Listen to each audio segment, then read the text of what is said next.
saudara. Dan profesor itu harus punya kum. Kum itu nilai kredit untuk mengajar.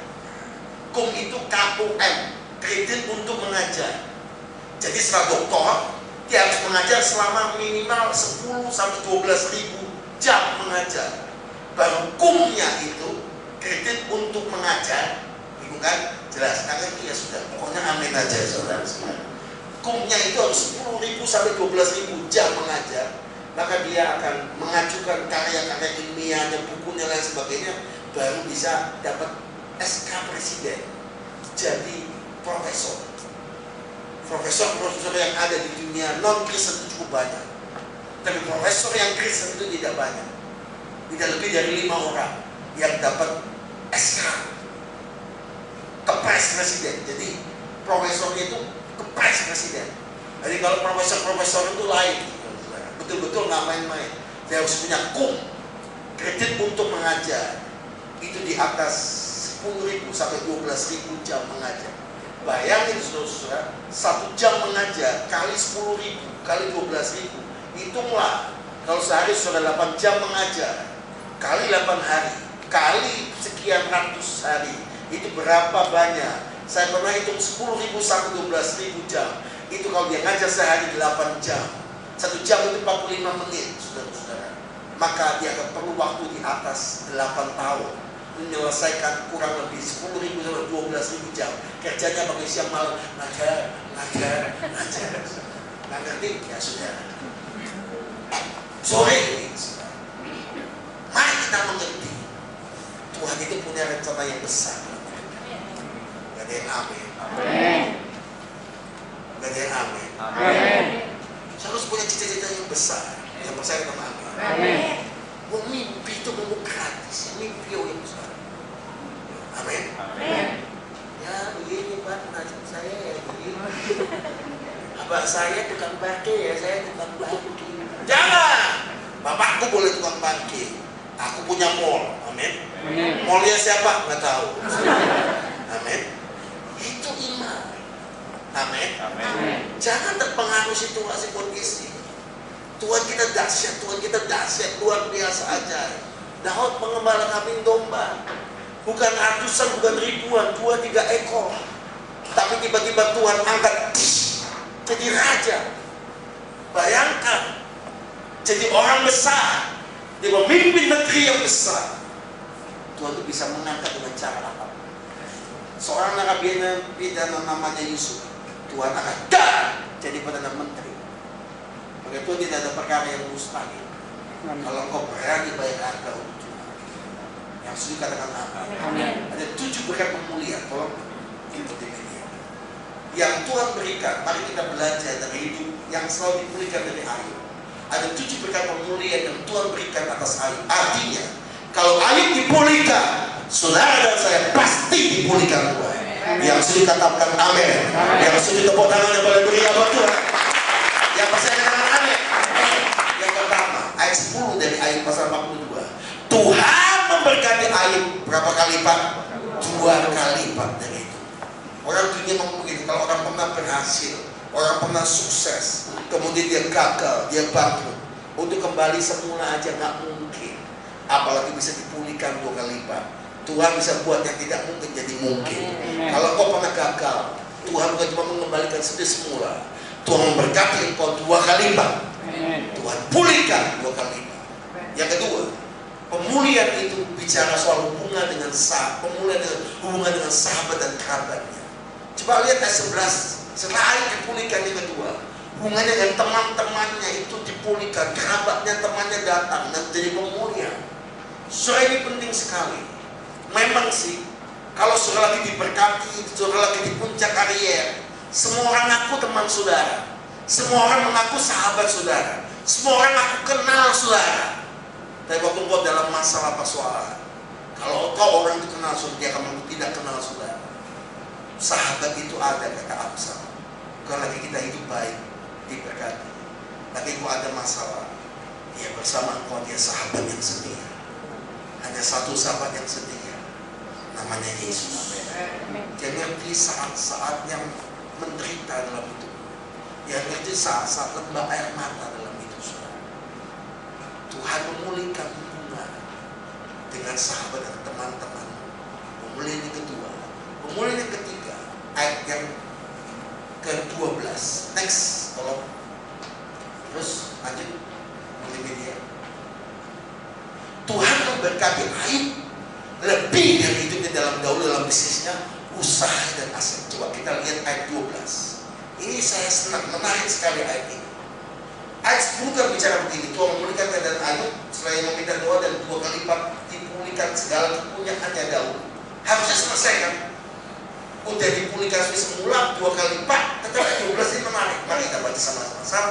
1, 2, 3. Tuhan memberkati Ayub dalam hidupnya yang selanjutnya lebih daripada dalam hidupnya Daud. Ia mendapat berapa? 14.000 ekor kambing domba, 6.000 unta, 1.000 pasang lembu, 1.000 ekor keledai betina. Coba jangan ditutup. Perhatian baik-baik. Pemulihan yang ketiga. Jadi begini, dulu Ayub itu saleh, kaya raya, diberkati. Karena ujian, proses hidup, masalah, dia jadi miskin dan bikin mati. Begitu Tuhan pulihkan ayat 10, Tuhan mengangkat hidup Ayub bukan seperti semula, 2 kali lipat dari sebelumnya. Tapi belum selesai di sana. Setelah dihubungkan dengan pulih dengan sahabat dan teman-temannya, ayat 12 bicara, Tuhan memberkati Ayub hidupnya yang dari minus menjadi pulih 2 kali lipat. Itu selanjutnya, itu kata selanjutnya, saya senang kata ini, lebih daripada hidupnya yang dahulu. Artinya orang benar itu bukan cuma diberkati 2 kali lipat, dia dipulihkan tanpa batas. Amen. Ada kata Tuhan mengangkat engkau terus naik dan tidak pernah turun. Tuhan menjadikan engkau kepala bukan jadi ekor. Ada kata increase. Semua katakan increase. 1, 2, 3. Increase. Grafiknya naik. Yang pasti saya katakan amin.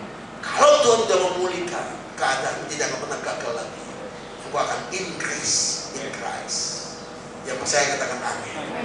Tuhan memberkati Ayub dalam hidupnya Rifan yang lebih dari hidupnya Daud. Yang luar biasa itu sendiri, ia mendapat 14.000 ekor kambing domba, 6.000 unta, 1.000 pasang lembu, 1.000 ekor keledai betina. Dahsyat. Kenapa ditulis begitu? Kalau saya baca Ayub pasal 1, pasal 2, pasal 3, Ayub asetnya itu separuh dari itu. Tapi begitu Tuhan pulihkan 2 kali lipat. Orang zaman dulu itu asetnya, kekayaannya bukan di tanah, di rumah, di bangunan. Aset orang zaman dahulu di ternaknya, di untanya, di dombanya. Sama seperti orang di Papua, di pedalaman Kalimantan, aset mereka itu bukan tanah atau lain sebagainya, babi yang mereka miliki. Kalau sudah ke Papua, ingin tahu orang itu kayanya bagaimana, berapa ratus ekor babi yang dia miliki, berapa ribu ekor babi yang dia miliki. Itu di Papua. Sama di pedalaman Kalimantan seperti itu. Kalau sudah ke NTT, itu kudanya berapa banyak. Tapi kalau dia hidup zaman ini, maka begini, aset rumahnya, aset tanahnya, aset alpatnya, mobilnya, dan sebagainya. Tuhan berjanji, belum ada yang amin. Alpat itu murah, Pak. Belum ada yang amin. Tinggal tumpang tangan aja, nanti pindah.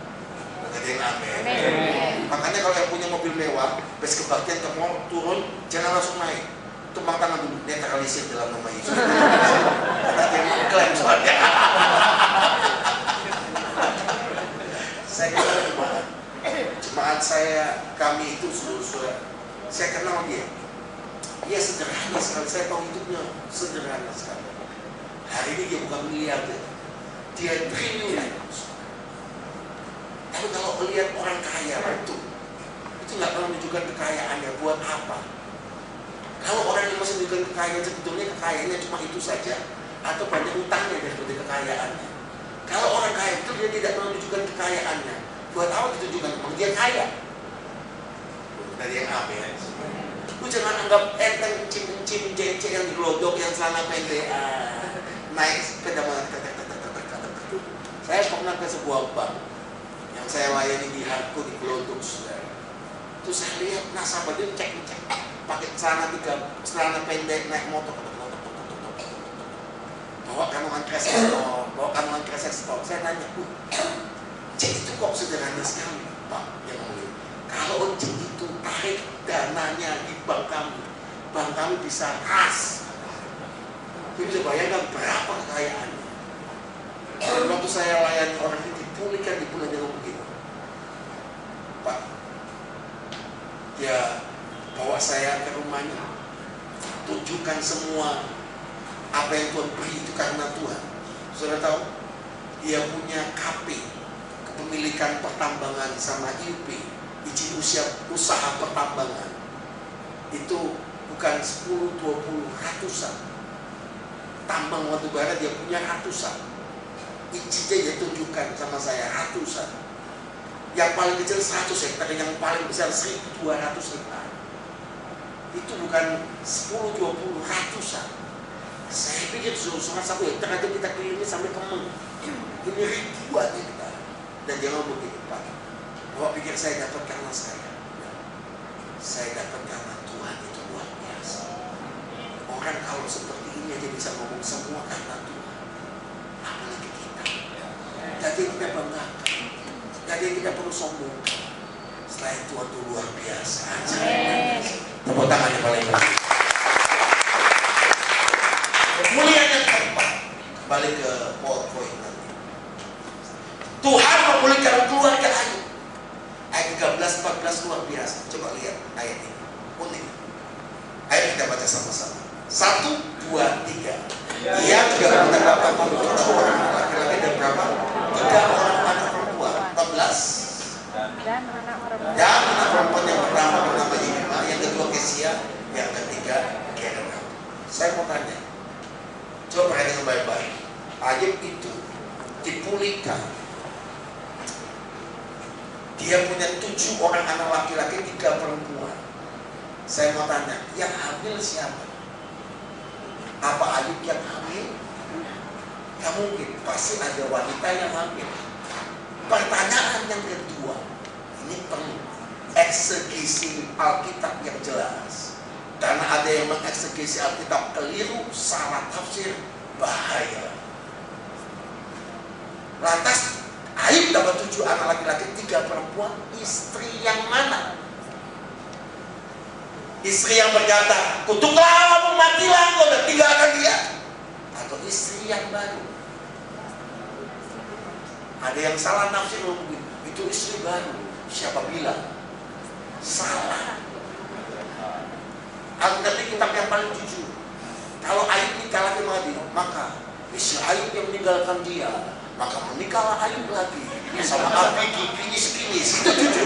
Alkitab kitab yang paling jujur. Nah, langsung to the point. Maka Ayub dapat anak 7 laki-laki, 3 perempuan. Kalau sudah baca dalam custom Bible, Jewish custom, adat istiadat orang Yahudi dan custom adat daripada kebenaran Alkitab, terjemahan tafsiran kan. Istri Ayub di zaman Tuhan dipulihkan. Istri itu kembali ke suaminya. Jadi itu menjadi pulihkan. Jadi dapat anak kembali, 7 laki-laki, 3 perempuan. Tepuk tangan yang paling meriah. Kemudian yang keempat, next, tolong poinnya.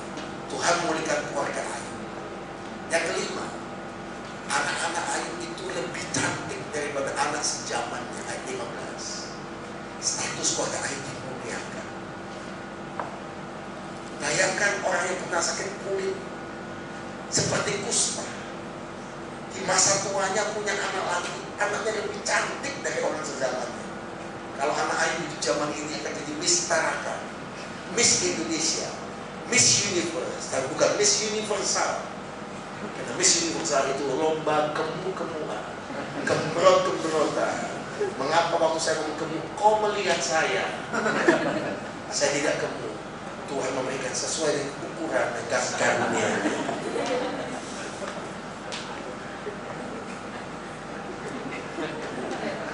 Kok kamu ketawa dari tadi? Saya khawatir masuk angin dia. Oke, yang keenam, umur Ayub diperpanjang oleh Tuhan. Berapa tahun lagi? 140 tahun. Bukan sakit-sakitan. Tuhan hanya membuka hidup Ayub. Yang ketujuh, yang terakhir, Ayub meninggal dengan damai, peaceful dan silent. Kalau Tuhan memulihkan hidup Ayub, Tuhan yang sama-sama memulihkan hidup ini. Amin. Siapa yang percaya bahwa Tuhan sama memulihkan hidup? Nasibmu akan dirubah.